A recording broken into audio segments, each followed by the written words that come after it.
Mesdames et messieurs, bonjour et bienvenue pour votre journée Acteur public Solutions.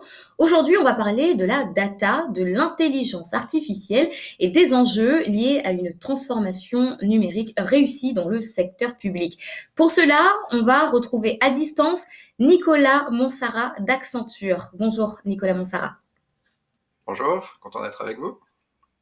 On va pouvoir démarrer avec ma première question, puisque vous le savez, dans un contexte actuel comme celui-ci, la transformation numérique est en cours dans le secteur public. Alors, innover par la data, appuyer la transformation publique sur les données, est-il encore plus indispensable? Nicolas Monsara, est-ce que vous pouvez nous éclairer sur la question?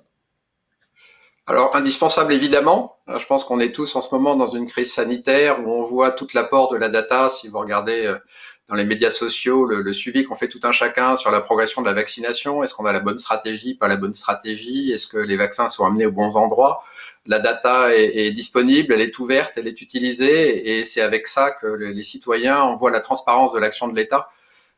Et quelque part, il se passe aujourd'hui à vitesse accélérée l'utilisation de la data pour l'innovation autour de la grande crise sanitaire, et c'est un exemple qui me semble le plus frappant de l'importance de la data aujourd'hui et de l'accélération qui se passe aujourd'hui côté public sur cet aspect.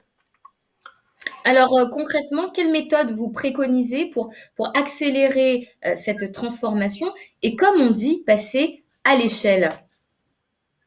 Bah, déjà le risque, hein, parce qu'on a vu beaucoup d'échecs à la fois dans le secteur public comme dans le secteur privé sur le passage à l'échelle de la data. Alors le symptôme, c'est on a quelques acteurs très innovants qui ont des tas d'idées, qui font des proof of concept, comme on dit en anglais, ou des tests ou des choses.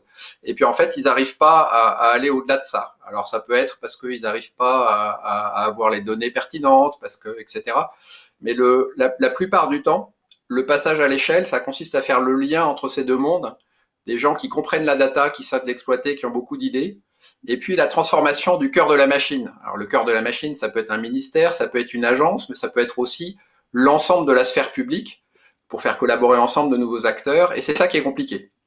Et la solution en fait à ça, ça consiste à plusieurs choses. Je pense que la première logique, c'est d'avoir une volonté politique très forte et très affirmée.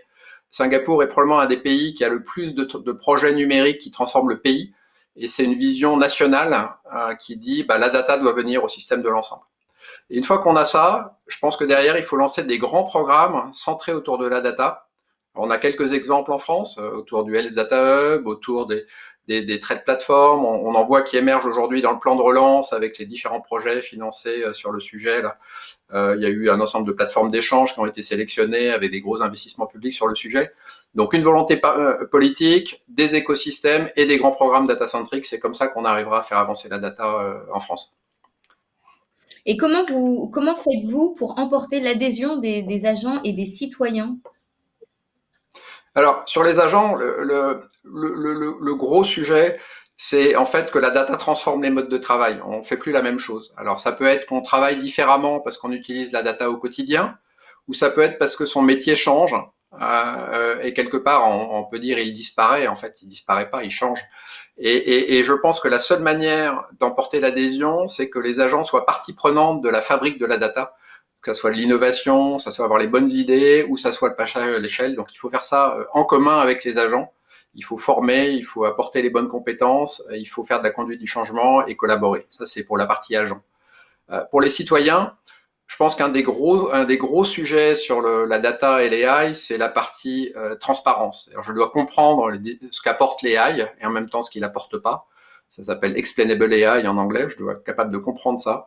Et je dois aussi être sûr que j'évite tous les risques qui sont liés à ça, les biais, tous les problèmes qu'on a vus. Et donc, quelque part, il faut contrôler ça.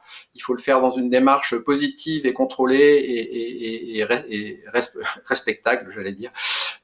Et donc ça, c'est la partie la plus importante. Et la transparence est probablement ce qui fait le plus sur la data. C'est-à-dire si je publie toutes les données et ce que j'en fais, ben, quelque part, les citoyens peuvent s'approprier l'action de la data.